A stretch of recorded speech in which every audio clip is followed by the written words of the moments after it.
this video, and I really hope that it will bring you a bit of peace and calm your brain and your body, if even just a little bit. Before I get into the reading of the very boring book, I just want to say that I hope you are able to put some rest and relaxation into your moment or day now and take some time for yourself. If you are getting ready to go to bed for the night, I hope that you've got a glass of water next to you. I hope that you're feeling safe. I hope that you have taken all of the medication that you're supposed to be taking, and I hope that you've got autoplay turned off so that way it won't keep playing videos after you have fallen asleep. So, with all of that said, I am happy to hop into this very boring book and hopefully read you to sleep. This book is called Caring for Our Children. It is the National Health and Safety Performance Standards and Guidelines for Early Care and Education Programs. This edition is the third edition, and I believe the most current edition is the fourth edition. So this is not the most newest and up-to-date information, but I think that's perfect because this is supposed to be putting you to sleep anyway, right? Not serving as an educational video. So, let me see if I can flip to a good random page to start on.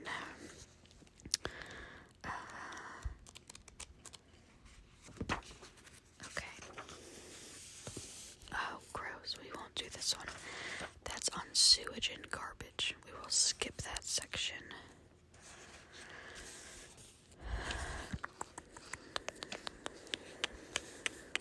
Trying to find a good section to start on. Oh, here we go. We can start here. So, I'm on page 239, and I am going to read Standard 5.3.1.4, Services of Equipment, Furniture, Toys, and Play Materials. Okay. Equipment, furnishings, toys, and play materials should have smooth, non-porous surfaces or washable fabric surfaces that are easy to clean and sanitize or be disposable. Walls, ceilings, floors, furnishings, equipment, and other surfaces should be suitable to the location and the users. They should be maintained in good repair, free from visible soil, and in a clean condition. Programs should choose materials with the least probability of containing materials that off-gas toxic elements such as volatile organic compounds, formaldehyde, or toxic flame retardants. Carpets, porous fabrics, and other surfaces that trap soil and potentially contaminated materials should not be used in toilet rooms, diaper change areas, and areas where food handling occurs. Areas used by staff or children who have allergies to dust mites or components of furnishings or supplies should be maintained according to the recommendations of primary care providers. The rationale: few young children practice good hygiene. Messy play is developmentally appropriate in all age groups and especially among very young children, the same group that is most susceptible to infectious disease. These factors lead to soiling and contamination of equipment, furnishings, toys, and play materials. To avoid transmission of disease within the group, these materials materials must be easy to clean and sanitize. Formaldehyde and toxic flame retardants are the toxins of most concern in household furnishings, as they are both commonly found in furniture and carpets. Formaldehyde is a flammable, colorless gas that has a pungent odor. It is a human carcinogen, an asthma trigger, and a suspected neurological, reproductive, and liver toxin. People are exposed by breathing contaminated air from pressed wood furniture, flooring, and after application of certain paints, fabrics, and household cleaners.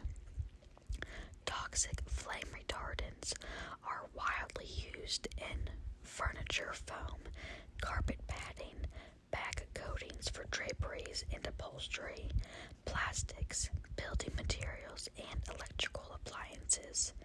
It is believed that more than 80% of PBTE exposure is from house dust. PBTEs persist in the environment and accumulate in living things. Health concerns associated with PBTE exposure include liver, thyroid, and neurodevelopmental toxicity.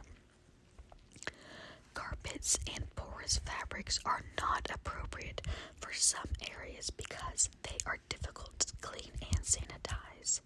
Disease-causing microorganisms have been isolated from carpets. Caregivers and teachers must remove illness-causing materials. Many allergic children have allergies to dust mites, which are microscopic insects that ingest the tiny particles of skin that people shed normally every day. Dust mites live in carpeting and fabric, but can be killed by frequent washing and use of a clothes dryer or mechanical heated dryer. Restricting the use of carpeting and furnishings to types that can be laundered regularly helps. Other children may have allergies to animal products such as those with feathers, fur, or wool, while some may be allergic to latex. The comments. Toys that can be washed in a mechanical dishwasher that meets the standard for cleaning and sanitizing dishes can save labor if the facility has a dishwasher. Otherwise, after the children have used them, these toys can be placed in a tub of detergent water to soak until the staff has time to scrub, rinse, and sanitize the surfaces of these items. Except for fabric surfaces, non-porous surfaces are best because porous surfaces can trap organic material and soil. Fabric surfaces that can be laundered provide the softness required in a developmentally appropriate environment for young children. If these fabrics are laundered when soiled, the facility can't achieve cleanliness and sanitation. When a material cannot be cleaned and sanitized, it should be discarded.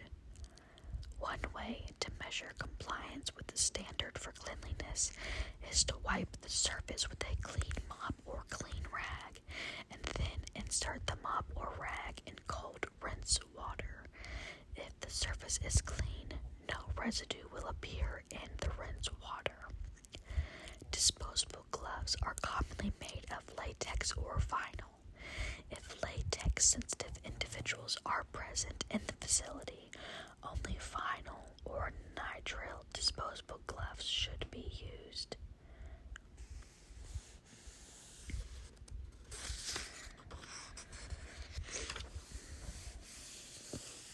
Okay, standard 5.3.1.7 facility arrangements to minimize back injuries. The child care setting should be organized to reduce the risk of back injuries for adults, provided that such measures do not pose hazards for children or affect the implementation of developmentally appropriate practice. Furnishings and equipment should enable caregivers and teachers to hold and comfort recognizing the need for bending and for lifting and carrying heavy children and objects. Caregivers, teachers should not routinely be required to use child-sized chairs, tables, or desks. The rationale: back strain can arise from adult use of child-sized furniture. Analysis of worker compensation claims shows that employees in the service industries, including childcare, have an injury rate as great as or greater than that of workers employed in factories. Back injuries are the leading type of injury. Appropriate design of work activities and training of workers can prevent most back injuries. The principles to support these recommendations are standard principles of ergonomics, in which jobs and workplaces are designed to eliminate biochemical hazards. In a statewide survey of health status, behaviors, and concerns, 446 randomly selected early childhood professionals, directors, center teachers, and family providers reported dramatic changes in frequency of backache and fatigue symptoms since working in child care. The comments are: some approaches to reduce risk are adult height changing tables, small, stable step ladders, stairs, and similar equipment to enable children to climb to the changing table or other places to which they would otherwise be lifted without creating a fall hazard. Convenient equipment for moving children, reducing the necessity of carrying them. Adult furniture that eliminates awkward sitting or working positions in all areas where adults work. This standard is not intended to interfere with child-adult interactions or to create hazards for children. Modifications can be made in the environment to minimize hazards and injuries for both children and adults. Adult furniture has to be available at least for break times, staff meetings, etc.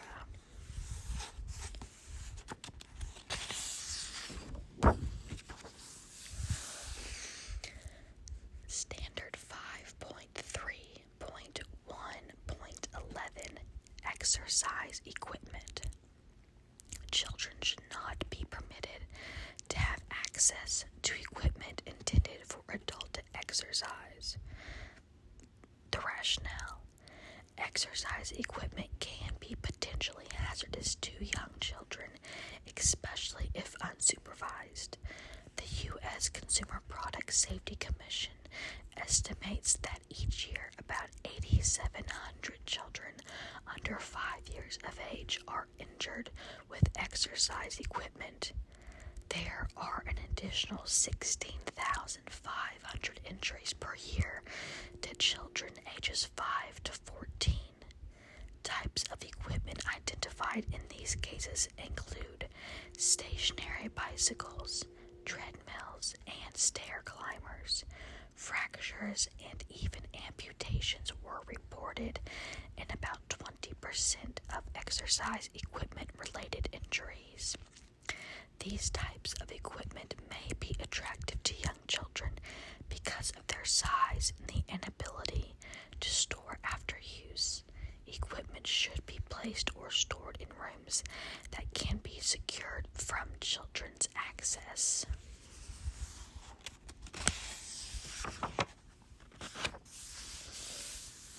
Okay, moving on to the next section of 5.4, space and equipment in designated areas. 5.4.1, toilet and hand washing areas. This is standard 5.4.1.1. General requirements for toilet and hand washing areas.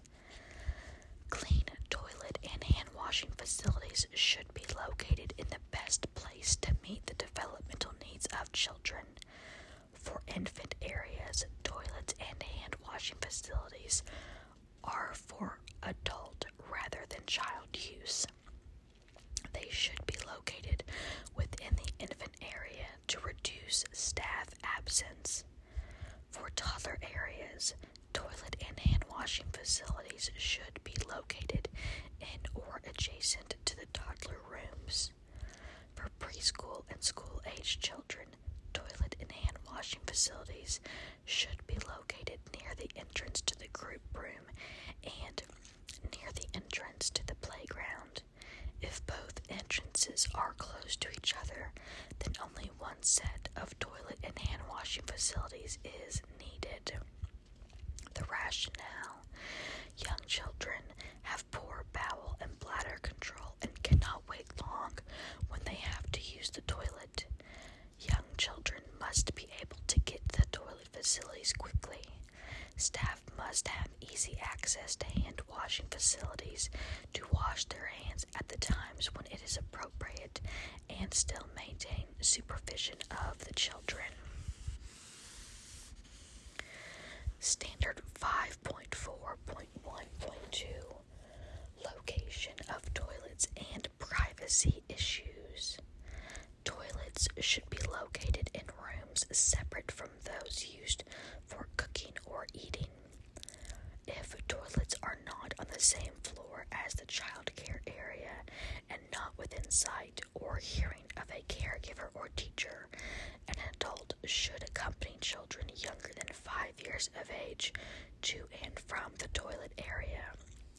In centers, males and females who are 6 years of age and older should have separate and private toilet facilities. Younger children who request privacy and have shown capability to use toilet facilities properly should be given permission to use separate and private toilet facilities. Rationale: it is important to prevent contamination of food and to eliminate unpleasant odors from the food areas. Standard 5.4.1.3 Ability to open toilet room doors. Children should be able to easily open every toilet room door from the inside, and caregivers and teachers should be able to easily open toilet room doors from the outside if adult assistance is required.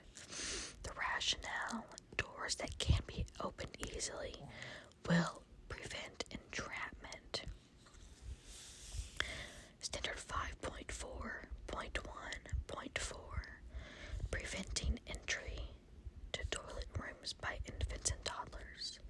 Toilet rooms should have barriers that prevent entry by infants and toddlers who are unattended. Infants and toddlers should be supervised by sight and sound at all times.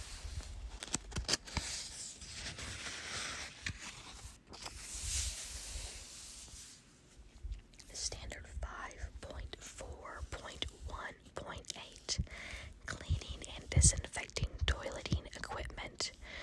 Utility gloves and equipment designated for cleaning and disinfecting toilet, learning and training equipment, and flush toilets should be used for each cleaning and should not be used for other cleaning purposes.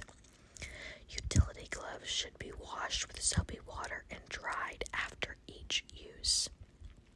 The rationale: contamination of hands and equipment in a child care room has played a role in the transmission of disease. Standard 5.4.1.9 Waste receptacles in the child care facility and in child care facility toilet rooms. Waste receptacles in the facility should be kept clean, in good repair, and emptied daily. Toilet rooms should have at least one plastic-lined waste receptacle with a foot pedal operated lid. Rationale: this practice prevents the spread of disease and filth. In toilet rooms, users may need to dispose of waste that is contaminated with body fluids. Sanitary disposal of this material requires a lidded container that does not have to be handled to be opened. Standard 5.4.1.10 Hand washing sinks. A hand washing sink should be accessible without barriers, such as doors, to each child care area and areas for infants, toddlers, and preschoolers. The sink should be located so the caregiver or teacher may visually supervise the group of children while carrying out routine hand washing or having children wash their hands. Sinks should be placed at the child's height or be equipped with a stable step platform to make the sink available to children. If a platform is used, it should have slip-proof steps and platform surface.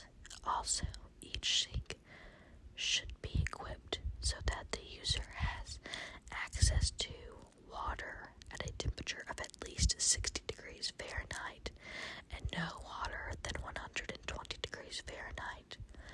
A foot pedal operated, electric eye operated, open, self-closing, slow closing, or metering faucet that provides a flow of water for at least 30 seconds without the need to reactivate the faucet. A supply of hand cleansing, non-antibacterial, unscented liquid soap, disposable single-use cloth or paper towels, or a heated air hand drying device with heat guards to prevent contact with surfaces that get hotter than 120 degrees Fahrenheit. A steam tap or a water tap that provides hot water that is hotter than 120 degrees Fahrenheit may not be used at a hand washing sink.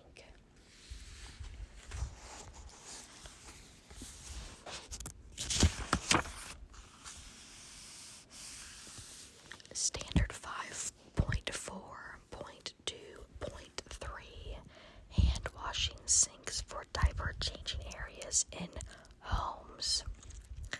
Hand washing sinks in large and small family child care homes should be supplied for diaper changing as specified in Standard 5.4.2.2, except that they should be within 10 feet of the changing table if the diapering area cannot be set up so that the sink is adjacent to the changing table. If diaper toddlers and preschool-age children are in care, a step stool should be available at the hand washing sink as specified in Standard 5.4.1.10, so smaller children can stand at the sink to wash their hands. Hand washing sinks should not be used for bathing or removing smeared fecal matter.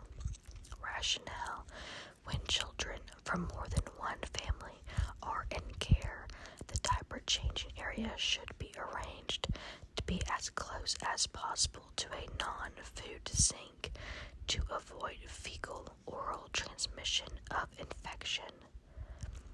Sinks must be close to where the diapering takes place to avoid transfer of contaminants to other surfaces en route to washing the hands of staff and children. Having sinks close by will help prevent the spread of contaminants and disease.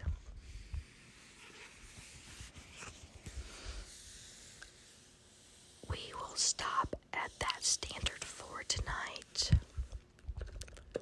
I am hopeful that you are feeling relaxed, slowed down, and ready for some rest and relaxation. Until next time.